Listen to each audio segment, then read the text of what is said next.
Hello, in front of me I've got AUDI Q3. In this video I'll show you how to check engine oil level. Check engine oil level of this car.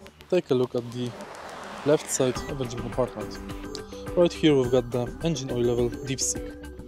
Park your car at the flat surface and let the engine oil flow down.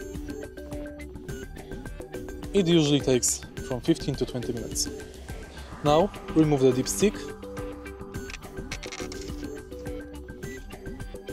clean it, place it back,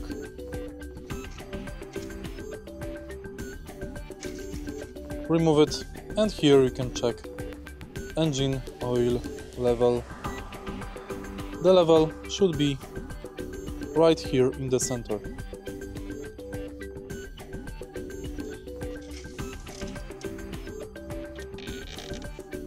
If you find this video helpful, please leave a like, comment and subscribe.